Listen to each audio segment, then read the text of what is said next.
ইনশাআল্লাহ ইসলামের বিজয় হবে, আগামীর সময় কালেমার বিজয় হবে, কালেমার বিজয় হবে। এই জন্য দোস্ত, বন্ধু, নওজোয়ান, কিশোর, নষ্ট হইও না, চরিত্রহীন হইও না।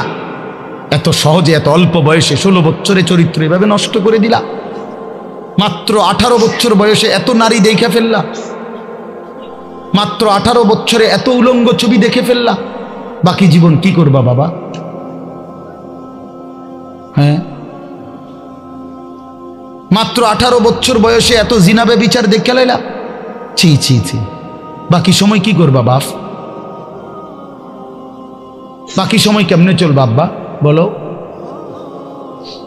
এত অল্প বয়সে এত নোংরা হয়ে গেলা, এত কম বয়সে এত চরিত্রহীন হয়ে গেলা। সারাদিন নারী ছবি কি দেখো মোবাইলে তোমরা, আমরা বুঝি না বাবা। কতবার চুলের ডিজাইন বদলাইলা বাপ? কারে দেখাইতা? কয়জন বেড়ি তোমার বাইতে আইছে? তুমি যে এতবার ডিজাইন বদলাইলা, কেডা আইছে তোমার সেহুনি? হ্যাঁ, সিনেমার কোন নর্তকী তোমারে ফোন দিছে তাই শুনি? তুমি যে বেড়িরে দেখা আখলাক নষ্ট করতেছ, চরিত্র নষ্ট করতেছ, শরীরের যৌবনটা শেষ করতেছ, নিজের হাতকে লজ্জাস্থানের গুনাহ করে নষ্ট করে দিতেছ। প্রিয় বন্ধু, এর চাইতে বেশি তো আর বলতে পারি না। কিন্তু বিনিময়ে কোন নর্তকী তোমার বাড়িতে আসছে? হ্যাঁ, সিনেমার কোন নর্তকী, হিন্দি সিনেমার কোন নর্তকীরে তুমি চিনছ বলো ভাইয়া? কেন আখলাক নষ্ট করে দিলা? কেন চরিত্র নষ্ট করে দিলা? কয়জনে নামাজ পড়ছো আজকে মাগরিবের নামাজ বলো ভাইয়া? আমরা তো আলহামদুলিল্লাহ আল্লাহর দয়ায়, আমার একদিনের ব্যস্ততা দেখলেও তো আপনি মাথা ঘুরাইব, কিন্তু এই ব্যস্ততার ভিতরে দিয়েও তো মাগরিবের নামাজ হতো। আমার এখানে এসে মাহফিল ধরতে হবে। আমি আনোয়ার ভাইয়ের সাথে কথা বলছি আসরের সময় যে ভাই আমার একটু দেরি হইব, মেহমান আসছে, মাদ্রাসায় জরুরি কাজ ছিল আমার, কিন্তু আলহামদুলিল্লাহ ব্যস্ততা ঠিক আছে, কিন্তু জামাত মাগরিবের নামাজ তো জামাতে পড়ছি। ওই দৌলতপুরের একটা গ্যাস ফিল্ড আছে, এইটার মসজিদ। কেমনে নামাজ ছেড়ে দিলা ভাইয়া? চেহারা সুরত দেখলেই তো বোঝা যায় কতদিন হয় নামাজ পড়ো। ওফ, আল্লাহকে ডাকো না। তে আল্লাহকে এমনি ভুলে গেলা, রাসূলকে এভাবে ভুলে গেলা, ধর্মকে এভাবে অপমান করলা, মাকে এত বড় বেইজ্জতি করলা। 2 বছর যে মা দুধ পান করাইছে, তোমারে তিল তিল করে বড় করছে, এই উদ্দেশ্যে যে তুমি 16 বছর বয়সে শুধু নারী দেখবা, ছবি দেখবা, মোবাইলে উলঙ্গ দৃশ্য দেখবা, তুমি মালিকের একটা সেজদা দিবা না, 1 ওয়াক্ত নামাজ পড়বা না, তোমার মা বুঝি তোমার এই জন্য দুধ খাওয়াইছিল না? তোমার বাবার তিল তিল করা টাকা, বেচারা কেউ 16 বছর বিদেশ, কেউ 18 বছর বিদেশ, রক্তটা পানি করে পয়সা রোজগার করে, কি পরিমাণ ঘাম শরীরটা দিয়া ঝরে আরব দেশে মরুভূমিতে। আহা, 12 ঘন্টা 14 ঘন্টা 16 ঘন্টা ডিউটি করে প্রবাসী, কি পরিমাণ ঘাম ঝরে এক এক প্রবাসী। প্রতিটা টাকার মধ্যে, প্রতিটা দিনার দিরহামের মধ্যে, প্রতিটা রিয়ালের মধ্যে ঘামে ভিজা, ঘামে ভিজা। এত ঘাম, এত কষ্ট করে যে মানুষটা স্ত্রীর আদর পায় না, ছেলে মেয়েদের আদর পায় না, 18 বছর 16 বছর 14 বছর, যার একটা ছোট বাচ্চা আছে, মনে করো মেয়ে আছে, ছেলে আছে ছোট, সে দেশে, বাবা বিদেশে, কি পরিমাণ বাচ্চাটা বাপকে দেখতে মন চায়। আমি তো ওই আমার সাথীদেরকে জিজ্ঞাসা করেন, আমার গাড়িতে রাতের যদি 3টা বাজেও আমি যাই, 2:30 3টায়, আমার ছোট মেয়ে 3 বছর বয়স, কোনো সময় কোনো দিনও ঘুমায় না। আমি যতক্ষণ না যাই ওই ঘুমায় না। একটা দৌড় দিয়া দরজা সেই খোলে, কলিং বেল টিপ দিলেই সে বোঝে আব্বু আসছে। তার মার সাথে সে আইসা গেটের সামনে দরজা খোলে, তো ও যখন হাসে আমার কাছে মনে হয় গোটা পৃথিবী হাসে। তো এমন আদর, যেই বেচারা বছরের পর বছর কোরবানি করে দিছে সন্তানদের জন্য, একটু মুখে হাসি ফুটাবে স্ত্রীর জন্য, তো সেই বাবার সন্তান হয়ে তুমি এইভাবে জীবন শেষ করে দিলা। এটা ইনসাফ হলো ভাইয়া? বলো বাবা, বলো। প্রিয় বন্ধু আমার, বাপ আমার, সন্তান আমার, ছেলে আমার, কিশোর নওজোয়ান, আমি এক ফেরিওয়ালার মতো চিৎকার করে বললাম যে নিজেকে নষ্ট করে দিও না ভাই। আখলাক বড় সম্পদ, চরিত্র বড় সম্পদ।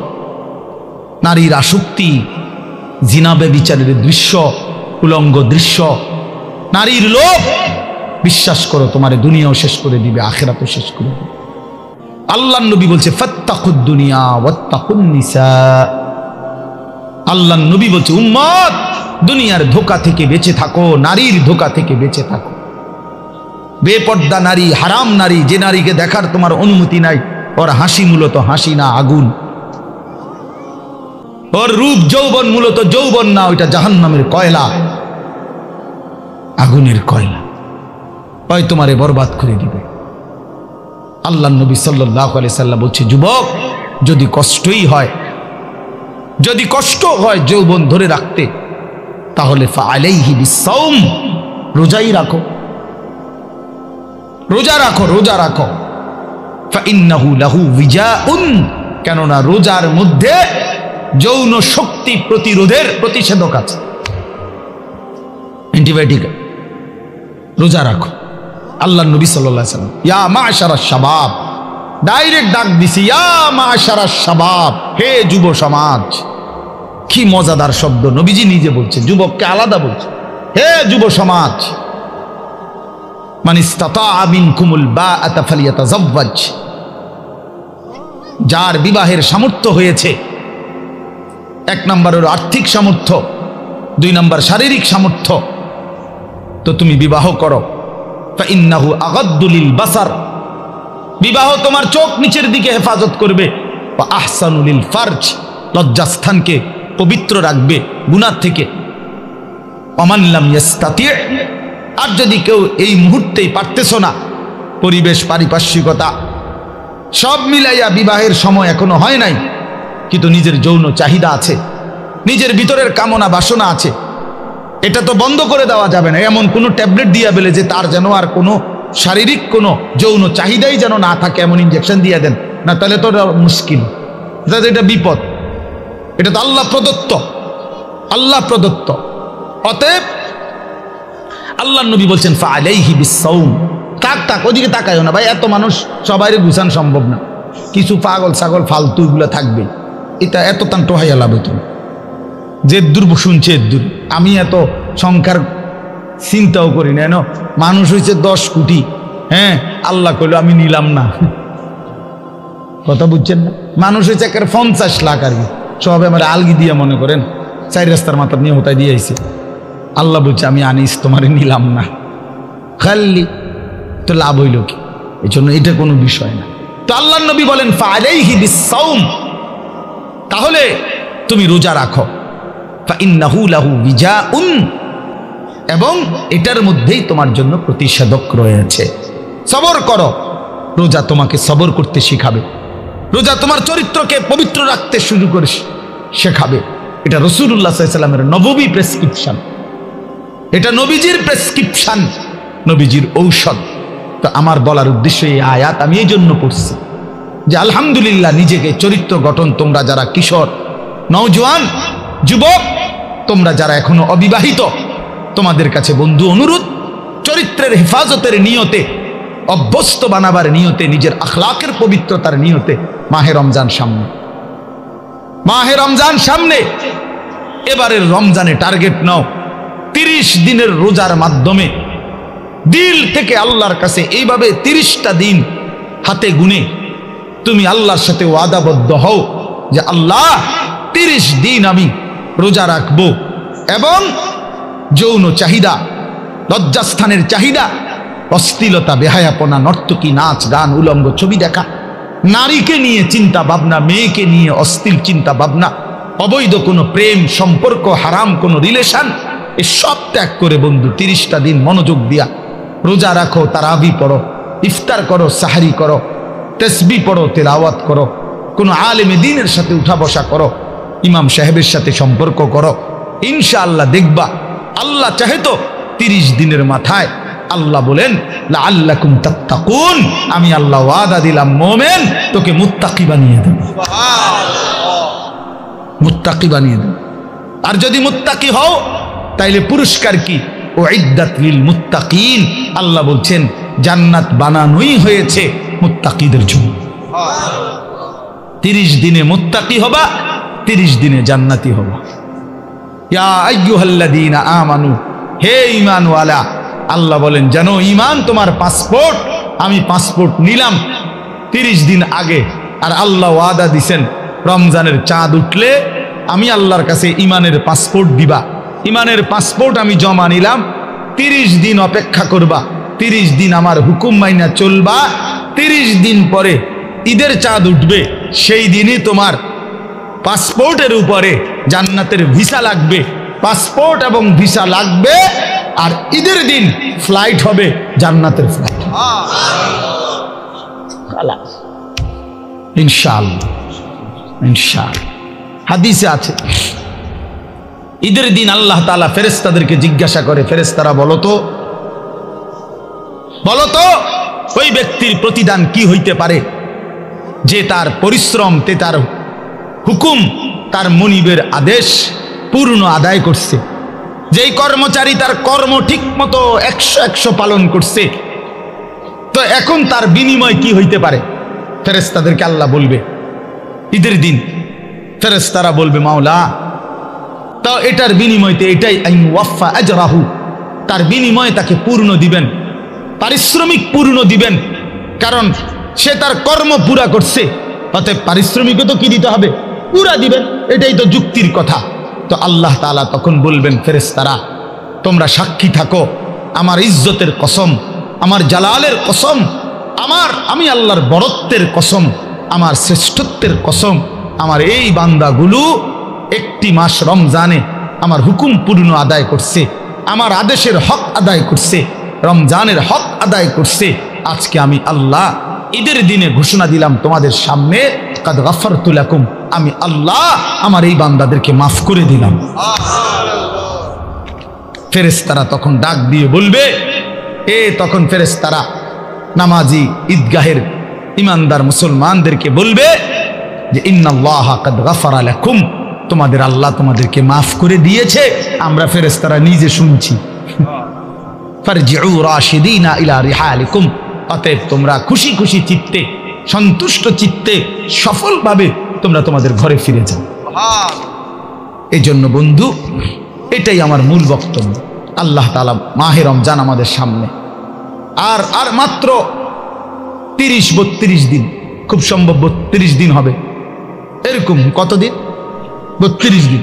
আর মাত্র আমার শায়েখ আল্লামা মুফতি মুশতাকুন নবী সাহেব হুজুর এখন প্রত্যেক মাহফিলে এভাবে শিখায়, বলায় যে আর মাত্র 32 দিন মাহে রমজানের শুভ দিন।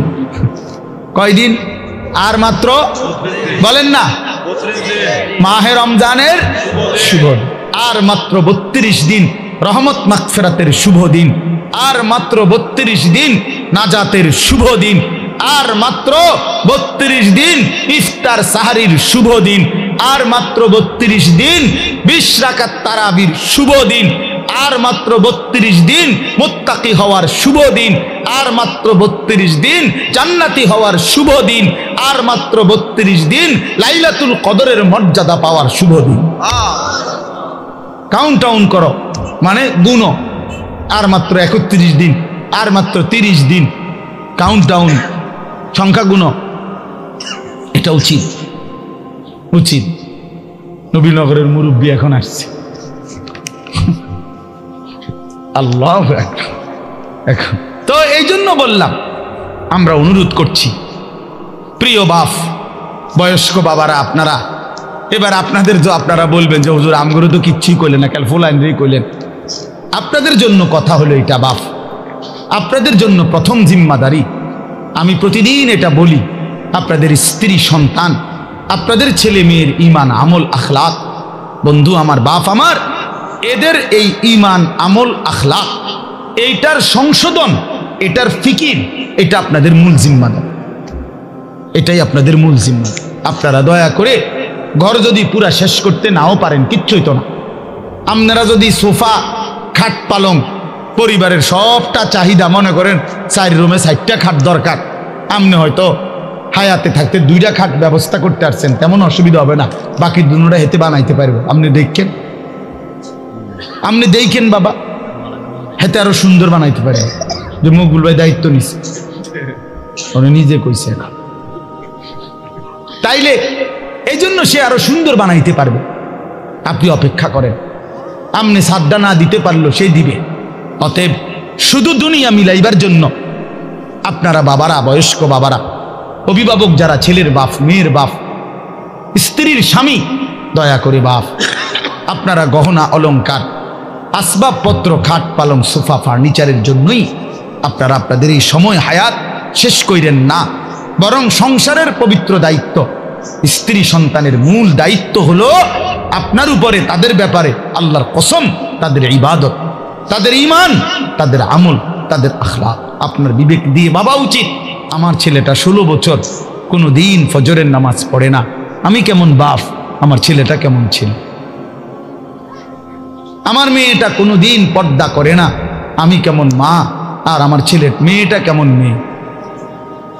বলেন, আমার ছেলে সারা রাত সারা দিন মোবাইলের উপরে পড়ে থাকে, বন্ধুদের আড্ডা, আহা কত ছেলে আছে তাদের বাপ কদুর সুকি দিও উকি দিও ফোলাগারে দেখেন। এই চোরে এমন চোর, এমন ডাকাত, এই ডাকাইতের সবচেয়ে বড় শত্রু তার বাপ। এই ডাকাইতে শুধু চোরের মতো আইসা ভাত খাইয়া যায়, সর্বোচ্চ চেষ্টা করে বাপে যেন না দেখে, বাপে যেন না দেখে, কোন রকমে চুরি করিয়া ঘরে ঢুইকা বাটটা খাইয়ে আবার বাইর হয়ে যায়, আবার মোবাইল নিয়া বন্ধুদের আড্ডায়, আহা, কারণ সে জানে, সে শত্রু মনে করে তাকে, যে তাকে কিছু নিষেধ করে অশ্লীলতা গুনার থেকে, যে কাছে তাকে কিছু রাগঢাক করব, কিছু ধমক দিব, এই জন্য সে যে তাকে উপকার করতে চায় সে তাকে দুশ্মন মনে করে। আর যে বন্ধু তারে একটার পর একটা অশ্লীলতা, নারী, ছবি, বেহায়াপনার মধ্যে লাগাইয়া রাখে, সে তাকেই কেবল বন্ধু মনে করে, ও ফ্রেন্ড, আর বাবা দুশ্মন। ওই হলো বন্ধু। বন্ধু হলো সে যে আমার নিজের এমবি শেষ হয়ে গেলেও যে বন্ধু নিজের এমবি দিয়া, নিজের মোবাইল দিয়ে আমার উলঙ্গ ছবি দেখতে হয়, দেখ, সেই তো বন্ধু, সেই তো বন্ধু। বন্ধু তো সে যে আমি মদের আড্ডা চিনতাম না, আমার প্রিয় বন্ধু আজকে আমাকে নেশার জগতে, অন্ধকার জগতে আমারে ঢুকায় দিছে, সেই তো বন্ধু। সেই তো বন্ধু যে আমি নারী চিনতাম না, কোনো মেয়ের সাথে আমার সম্পর্ক প্রথমে ছিল না, আমার বন্ধু নামের ইবলিস, আমার বন্ধু নামের শয়তান আমার একটা নারীর সাথে সম্পর্ক করে দিছে, একটা মেয়ের সাথে পরিচয় করায় দিছে। আল্লাহ রসুল সাল্লাল্লাহু আলাইহি ওয়াসাল্লাম বলছে কিয়ামতের আলামত অনেকগুলোর মধ্যে 4টা আলামত এরকম নবী বলছে, আতা আর রাজুলু ইমরাআতাহু আক্কা উম্মাহু আদনা সাদিকাহু আকসা আবাহু। নবীজি বলছেন এই 4টাও কিয়ামতের আলামত। একটা হলো ব্যক্তি তার বউয়ের গোলামি করবে, মার নাফরমানি করবে, বাবাকে দূরে সরায় দিবে, বন্ধুকে আপন করে নিবে। এই 4। স্ত্রীর গোলামি করবে, বেডি যেটা কই দেয়, বেডি কবে সান, এটা সাঁদে। দুপুরে মনে করেন, দুপুরে যদি বউয়ে কয় কি সুন্দর চাঁদ উঠছে, আসলে তো চাঁদ এত সুন্দর হয়, তুমি না বললে তো খেয়াল করতাম। বুঝুন না মকবুল ভাই, কয়টা দুপুর 12টায় চাঁদ। আরে বলো কি, তুমি না বললে তো ভাবতেই পারতাম না যে চাঁদ এত সুন্দর হয়। কিন্তু এই কথাটা তো বলা উচিত, বেডি রে, কি গো বেডি, কি কইলা তুমি, দুপুর 12টা বাজে বুঝি চাঁদ ওঠে না? ও বলছে, ওয়াইফ বলছে এইটাই চাঁদ, এটা সূর্য, এটা মানুষের কাছে সূর্য লাগলো, এটা আমার ওয়াইফে যেহেতু বলছে চাঁদ, এটা চাঁদ। এরকম অসভ্য, এমন গোলাম, নারীর গোলাম, নারীর চাকর, স্ত্রীর চাকর, মাকে জুলুম করে, আখ্যা উম্মাহ। আল্লাহ নবী সাল্লাল্লাহু আলাইহি ওয়াসাল্লাম বলছে 3টা গুনাহ, সবচেয়ে বড় গুনাহ। একটা হলো আল ইশরাকু বিল্লাহ, আল্লাহর সাথে শিরিক করা। 2 নাম্বার হলো উকুকুল ওয়ালিদাইন, মা বাবার নাফরমানি করা। 3 নাম্বার হলো শাহাদাতুজ জুর আও ক্বালা কাউলুজ জুর, মিথ্যা সাক্ষ্য দেওয়া অথবা মিথ্যা কথা বলা। নবীজি বলছে, একটা হাদিসে বলছে এই তিনটা হলো আকবারুল কাবায়ের, সবচেয়ে বড় কবিরা গুনাহ। মাকে কষ্ট দেয়। আমাদের বাংলাদেশের একজন বুজুর্গ আছেন, আমাদের আদিব সাহেব হুজুর, আল্লামা আবু তাহের মিসবাহ, এই হুজুরের একটা লেখা আছে, মাকে রাজি করো, দুনিয়া আখিরাতের কোথাও আটকাবে না। মাকে খুশি রাখো, মাকে খুশি রাখো, মায়ের মুখে হাসি ফুটাও, তোমার জান্নাতের দুয়ার খুলে যাবে। বাবার মুখে হাসি ফুটাও, তোমার জান্নাতের দুয়ার খুলে যাবে। এই জন্য আমি অনুরোধ করছি, শেষ আজকে নওজোয়ান কিশোর তরুণ বাবারা, বয়স্ক বাবা, আপনাদেরকে বললাম, আপনাদের ছেলে মেয়ে স্ত্রীর নামাজের ফিকির করেন, রোজার ফিকির করেন, রোজার ফিকির করেন। আল্লাহ তাআলা বলছে ওয়া'মুর আহলাকা বিস-সালাহ, আপনি পরিবারের সদস্যদেরকে নামাজের আদেশ করুন, এই জন্য আল্লাহর আদেশ। এই জন্য আজকে মাহে রমজানকে সামনে রেখে জীবন পরিবর্তনের একটা সিদ্ধান্ত নওজোয়ান তোমরা নিতে পারো কিনা বলো, বলো বাবা, কিশোররা বলো, নওজোয়ান তোমরা বলো, নওজোয়ান তোমরা বলো। আমার একটা অনুরোধ, হাত নামাও। আমার একটা অনুরোধ হইল, এখানে যাদের বয়স 30-এর উপরে, আপনারা বাদে, আপনারা যেমনে আছেন এমনি বসবেন। 30-এর ঊর্ধ্বের বয়স যাদের, এরা উঠেন না। বাকিরা 30-এর নিচে যাদের বয়স, তোমরা দাঁড়ায় বলো, দাঁড়াও,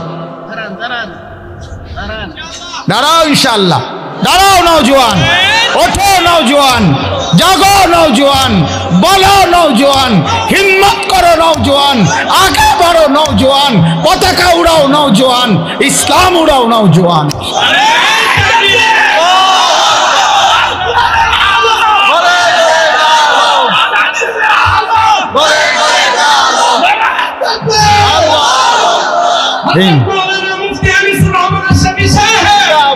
মাশাআল্লাহ, ঠিক আছে, ইনশাআল্লাহ নামাজ পড়ো বাপ, আল্লাহকে রাজি করো, দ্বীনকে মানো, ইনশাআল্লাহ তোমার হাতে ইসলামের পতাকা উঠবে, ইনশাআল্লাহ কালেমার পতাকা উঠবে। ছিটকে পড়ো না, আমি বললাম পতাকা কেউ না কেউ তুলবেই, ইসলাম বিজয় হবেই হবে, কিন্তু তুমি কামে লাগলা কিনা এটা দেখার বিষয়। আবারও বলছি, প্রয়োজনের মুহূর্তে যদি দল থেকে ছিটকে পড়ো, ইমানের পতাকা যদি তুমি ধরতে না পারো, মাহাদির পতাকা যদি তুমি ছুঁইতে না পারো, দাজ্জালের বিরুদ্ধে যদি সিনা টান করে দাঁড়াইতে না পারো, একদিন তোমার মৃত্যু হবে বেঈমানের মৃত্যু, কুকুর বিড়ালের মৃত্যু, জন্তু জানোয়ারের মৃত্যু হবে, মনে রাখো। নারী তোমারে একদিন জাহান্নামে নিয়ে যাবে, অশ্লীল ছবি তোমারে জাহান্নামে ফেলে দিবে, দুনিয়া তো ঘৃণিত হবে, লাঞ্ছিত হবে, লাঞ্ছিত হবে। এই জন্য দয়া করে চরিত্রহীন হইও না, আখলাক নষ্ট করো না।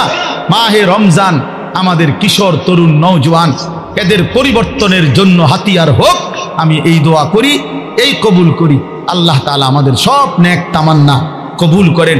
আজকের এই মাহফিল আল্লাহ তাআলা ভরপুর বরকত দান করেন।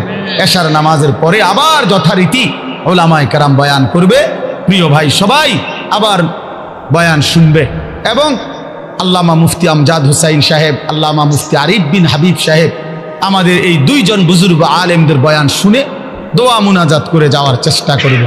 আর একটা বিনীত অনুরোধ, হাত জোর করা অনুরোধ, আমি অনেক দূরে যাইতে হবে, আমার ওই সিএনজি থেকে আবার গাড়ি, আমারে দয়া করে যদি সাফাসাফি না করো মুসাফর, আমার খুশি হল। এটা আমি অনুরোধ করলাম, ভাইয়া আমারে জায়গা করে দিও, আমারে কেউ ধাক্কাইও না।